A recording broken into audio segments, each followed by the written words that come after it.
Hello and welcome to Rise and Unwind. I'm Dan. Every week we sit down with people who are shaping what you're watching, following, and talking about right now. And on this week's show, we got this. Nicole Kidman wrestles Nick Offerman in a pro wrestling ring. All of that and more right here on Rise and Unwind. Some stories don't fade with time, especially when they involve trust, friendship, and betrayal. The new 3-part Hulu docuseries, Friends Like These, The Murder of Skyler Neese, revisits the 2012 disappearance of a West Virginia teenager and the shocking truth that followed. It's a story told through social media, personal interviews, and voices closest to the case. So joining us this morning are director Claire Titley and former FBI agent and polygraph examiner Dr. Rob Ambrosini. Thank you two for being here. How are you? Thank you. Good. Thank you.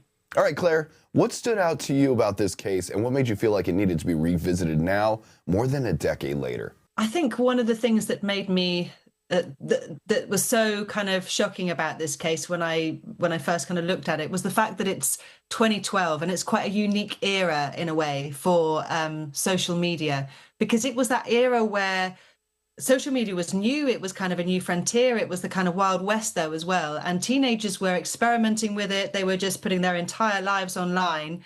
They didn't have the hindsight that we have now about kind of, what could possibly go wrong. But also it was an era where adults weren't really looking at social media. So nobody was kind of checking up on them. There were no sort of checks and balances.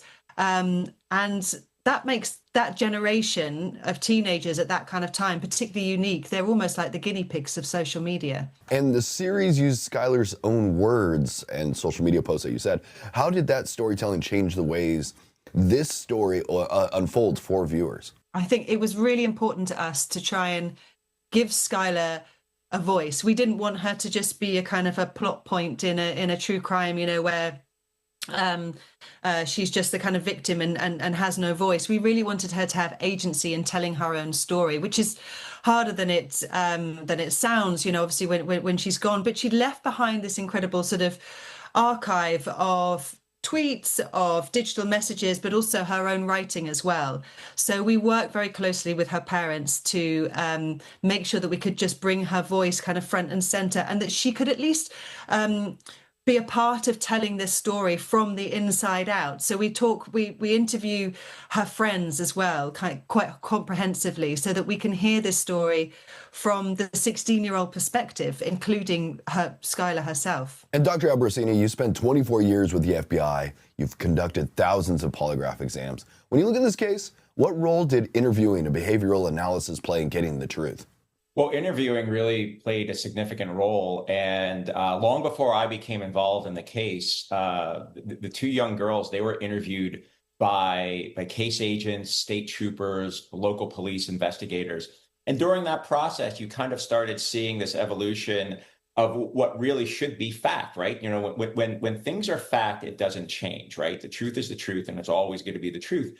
But there were indications during these interviews that really did result in kind of like this evolution of their story. And of course, when that happens, the logical investigation is, why is this person changing that story, right?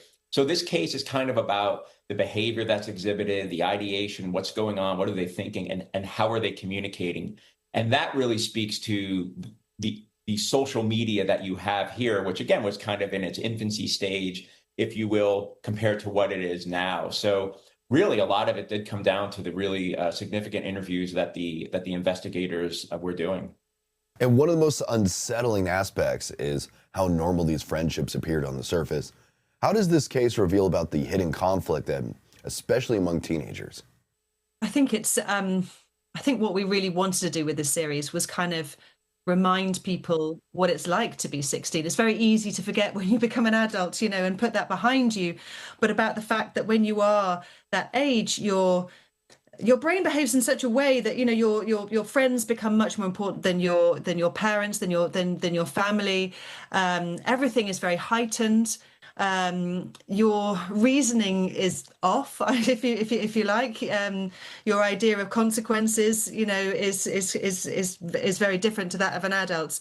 And when you have that combined with social media that is completely I say unregulated, but unwatched by anybody else, that's where the kind of combination was kind of so so dangerous, really, I think, particularly for that generation who didn't have the hindsight that we have now. And Claire, after someone watches all 3 episodes, what do you hope stays with them? I hope people do reflect on their own use of sort of social media, on their children, on their family as well, and remember what it's like to be that age.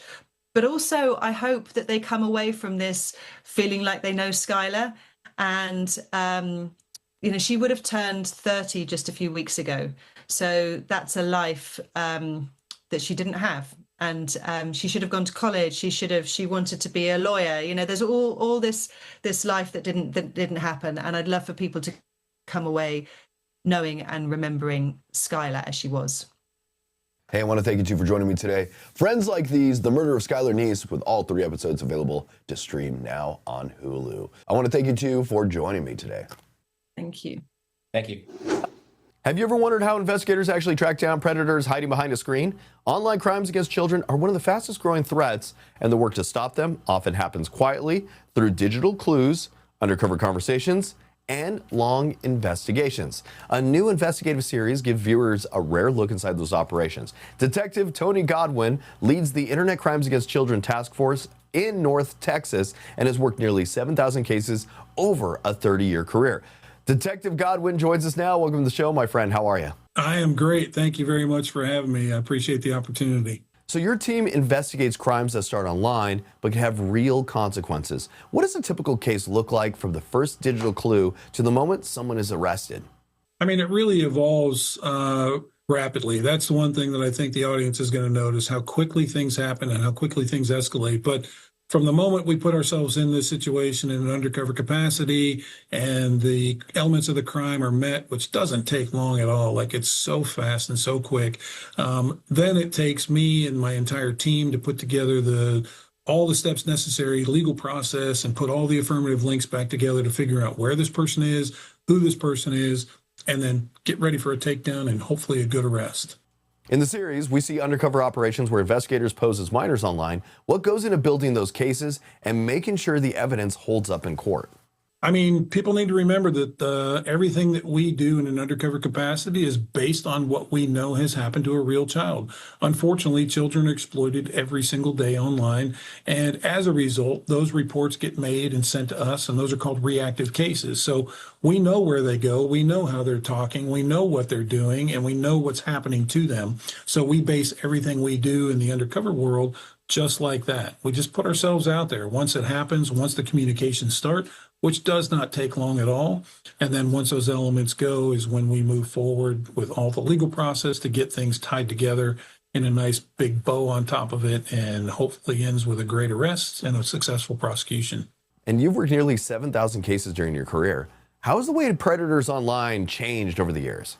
Well, we saw a big increase during the COVID time. I will tell you that. We were forcing our children online and into school environments in an online capacity. And so we were just generally pushing everybody online because of our COVID scare and the things that were going around that. And so at the end of the day, it's like a pleasure paradise playground for these predatory types who are already in these platforms and doing what they're doing. And so they had a target-rich environment in front of them. So it has increased. And so also awareness has increased over time, but I'm hopeful it's going to increase even more with the show that's come out on A&E, because we want that intentionality. We want people to know. We want to raise the awareness level of the average person who maybe has some knowledge of this, but doesn't really understand the gravity of what it is. And you're going to see this highlighted in the show. Obviously, it ends with a nice high five moment when we put people in cuffs and we arrest them. And that's a very satisfying, rewarding part of the process. And for parents that might be watching this at home, what are some of the warning signs that a child might be interacting with someone dangerous online? Yeah, that's a really good question. First and foremost, I would say pay attention to the behavior changes. You know your child better than anybody. So if you have a child who's an A student that comes down to a C or a D student, then at the end of the day, you know something's going on. Maybe their friend group has changed a little bit. Maybe they're normally very outgoing, but all of a sudden they're really introverted. That could be a red flag that something's going on. Secondly, I would say know how to access your kid's device. Know the passcodes. Know the platforms they go to. Know that some of the platforms have their own passcodes that might be different from the code to get into the phone. Educate yourself about what they're doing and how they're doing it. Being intentional. over time, not a one-time deal. This isn't I get to go look one time and then back out of it. If you need to use monitoring software to help with that, then do that. I'm a big proponent of that. But you need to be very intentional. You need to lean in. You need to have constructive, age-appropriate conversations with your kiddo so that at the end of the day, if something does happen, that child's going to come to you or a trusted adult and say, hey, I'm in a pickle, I've done something, or this is what's happened, I need some help. And you already have a path of what's going to happen to get that child back on a good restorative path. And the show gives viewers a behind-the-scenes look at your task force and the work that you do every day. What do you hope people understand better after watching these investigations play out? I mean, take into account, there's a little bit of shock and a little bit of awe.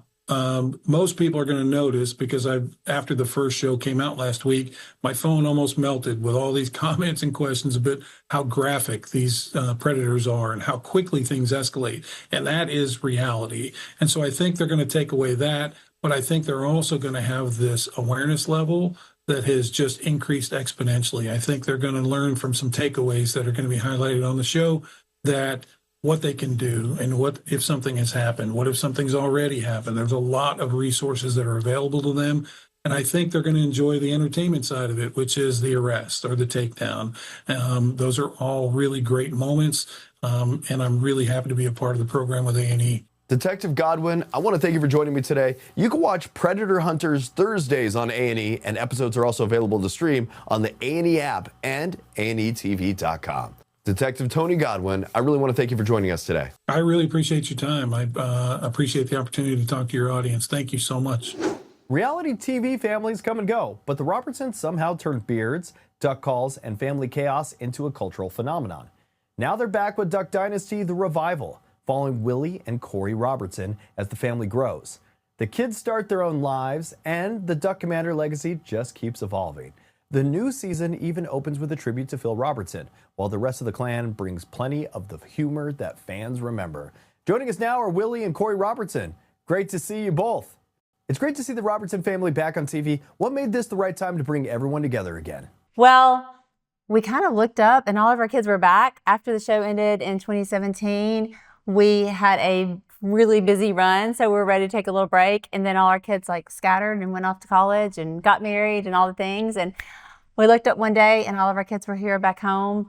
We all live right there together on this little family compound, and our kids all work with us in some capacity up at Duck Commander within the warehouse. And so that would be fun to kind of give the fans a little update into our life and where we are now. When people first met your family, the kids were a lot younger. Now they're married, raising families, and starting businesses. What's it like watching the next generation step into the legacy?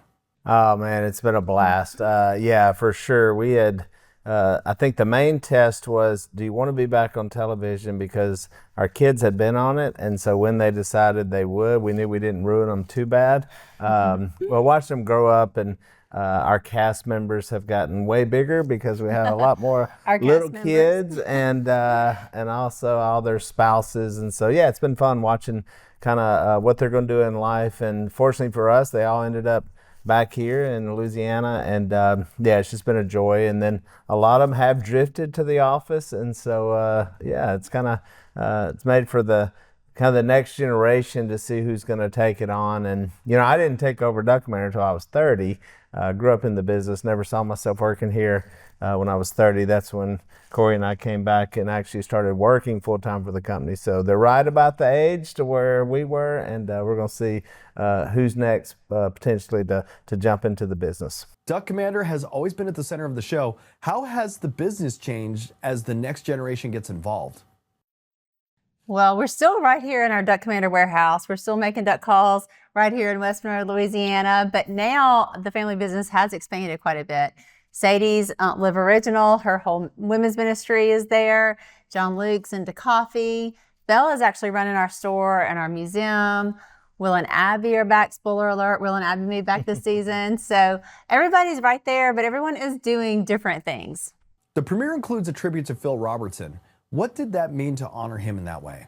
Yeah, it was kind of crazy because the week that the actual new series started, season 1, was the week that Phil actually passed away. And so it was literally a passing of the torch from Phil and that generation down to the next. And so we just thought it'd be awesome to start out season 2 honoring him. And we see some great parts of the show on there. I mean, it's like tons of real moments. And then also we had to kind of make it Robertson, and we had some tributes to Phil, some competitions like we like to do. Just a fun way to remember him, not only for us as a family as we go through the process of healing after he's passed on, but also for all the fans who's watched him for years, and have really fallen in love with Phil and what he says. And to see him start off this in this show, it really was a tribute to the whole effort of even doing it. I mean, like Korie says, when we did that episode, it just felt like this is why we needed to come back and do the show. Yeah, it was really special. The most special part to me was having Miss Kay on there. We actually got to sit down with an interview for her, and she got to just reminisce about Phil and what his life meant to her. So it was really, really special. I was nervous for her, but she did so good. And I know that we'll all be glad, our family will be glad to have that moment and that legacy captured. There's also a sweet moment with Sadie welcoming her baby girl. What's it been like watching the family grow with all these new grandkids? Yes, you get to see, it was really full circle season because it does start off with the passing of Phil and ends with new life being born. So there was a real passing of the torch in this season. Sadie actually found out she was pregnant the week we started filming season 1. Yeah. And then Kit comes into the world at the end of season 2. So you just get a lot of real life moments. I think whenever we all sit down as a family to say, like, what do we want this show to be? One of the words that all the kids said was authentic. We wanted to bring people into our lives a little bit, let them see things that we're really going through, the good and the bad, and the fun. There's a lot of fun, and we laugh a lot, but that's kind of what it's all about. It's life. And actually, since we've gotten through filming, we have had twins now. John, Luke, and Mary Kate have had twins, which is our 10th and 11th grandchild. So grandchildren. So Corey's getting old. Corey's getting old. And your family has always mixed humor with deeper conversations about faith and life. Why do you think that resonates with so many viewers? Yeah, I think I think our take in life is always tried to be not take ourselves too seriously. And so when you get thrust into the spotlight and the fame, I think you really kind of find out who you are and what you want to be and what you want to promote. And I think it all for us came back to what our core was, which was faith, which is why we even did the show in the first place. Was really just to potentially get the gospel out to more people, to have a bigger platform. And so I remember talking to Phil about that, and Phil was not interested in doing the show at all when we first pitched it to him. And we talked through how it could actually get the gospel out to more people. And we certainly saw that happen, not just through the show and through having a positive show that everybody could watch, but also through the books that have been written, the podcasts that have been done, the movies that have been made, all the things that we felt strongly about to put out there, that we had a passion for. And when you mix that with fun and humor, I think it's just a great combination, because everything is so serious now, and the world's serious and it's tough, and there's problems and politically, and everybody is at each other's throats. And so I think Duck Dynasty was a great show for people to sit down and watch and just kind of take a break and go, let me just smile and laugh and think about more positive things. When people watch this new season, what do you hope they take away from the Robertson family today? I think we want people to just see real life and see that, we're not perfect. Nobody's perfect, but we do all come together at the end of the day, around the table. I think that moment of the original Duck Dynasty is still happening for our family. And so it's in this season as well, that moment where we come around the table together. We thank God for what we have. We thank God for our blessings, and we forgive whatever grievances we might have or whatever fights we might have throughout that episode or that week. But I just think that's really important. I think that's what resonated with people the first time around, to see a family that isn't perfect but that loves each other, and to see people who put faith at the center of our lives. And that's who we are. It's what we do. It's what we've continued to do. And we hope that resonates with people. Yeah, and I hope that they see how important our family is to us, and how much we intentionally pour into our family to keep us together, to share meals together, to share in each other's joys and bursts, but also the struggles and, when you're down. And so that's the importance of family. And that's why we made the show, is actually for other families as well, so that they can have another time to get together, spark a conversation, and just really promote family. And so our family has always stayed together through it all. And so it's so important, vital. And I think this show would help, hopefully help families get a little smile, but also remember how important family actually is. I want to thank you two for joining me today. You can catch Duck Dynasty, the revival on A&E, with new episodes airing Saturday nights at 10 p.m. Eastern. It's also streaming on the A&E app and at anetv.com.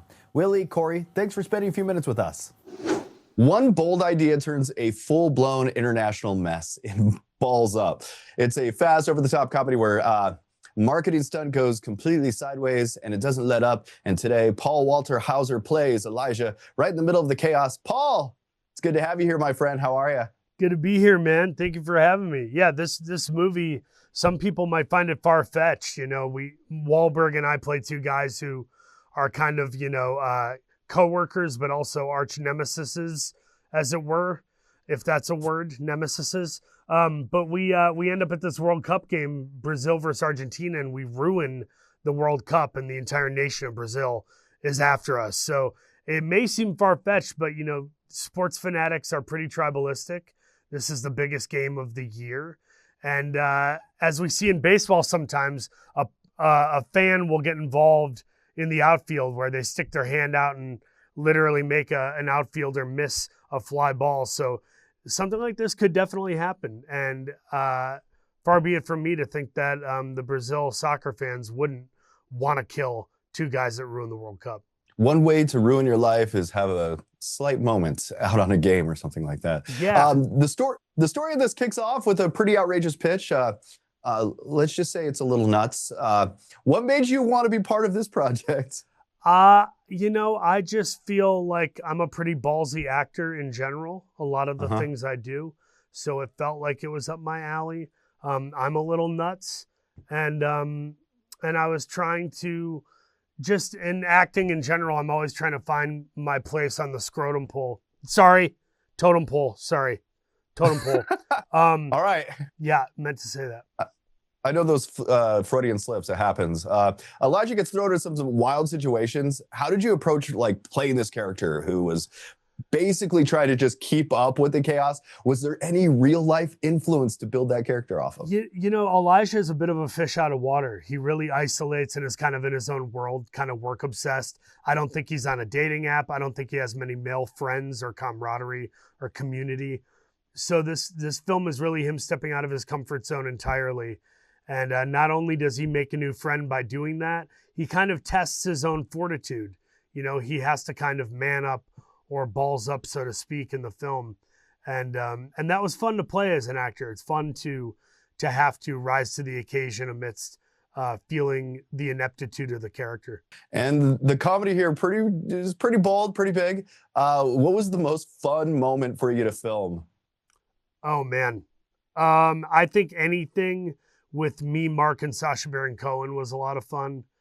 And anything with Molly Shannon, because I'm a big SNL nerd. I love Saturday Night Live, and she's one of my favorite people.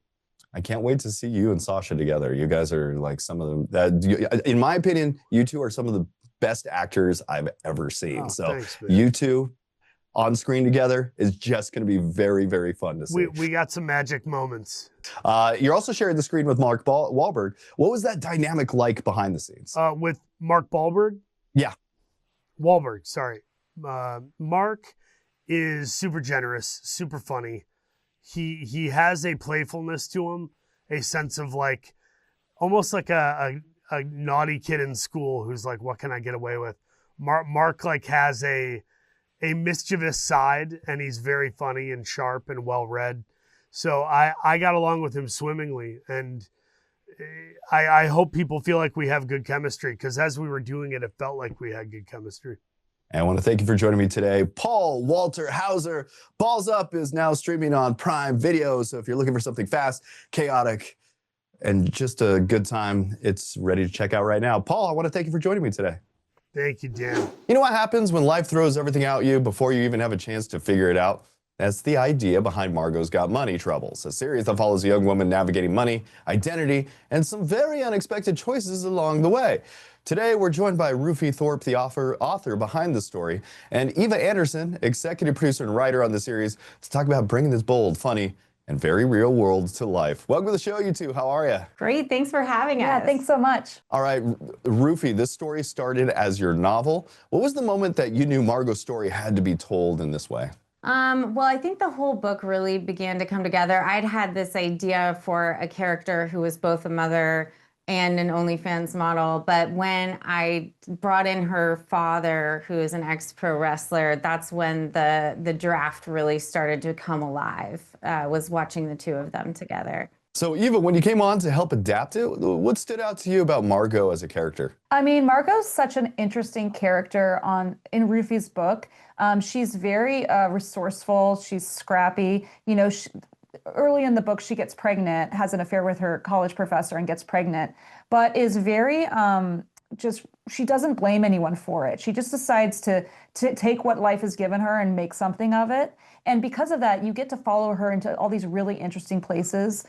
She's also just like very funny, and she's very loving, and she's a great mom, and she's a great OnlyFans model. She's somebody you really want to root for, Margo. And the show balances humor with some really real life struggles. How did you find that tone without losing either side, and how much did you pull from real life moments? I mean, it all came from Ruthie's book. She has this really interesting tone that's both very, very funny and at times very dark. And I think a lot of it was just our cast. You know, we had Elle Fanning playing Margo, Michelle Pfeiffer playing Cheyenne, her mother, and Nick Offerman playing Jinx, her father, the pro wrestler. And those three could really balance so much in terms of putting them through really difficult things while never losing their heart and their humor and their love for each other.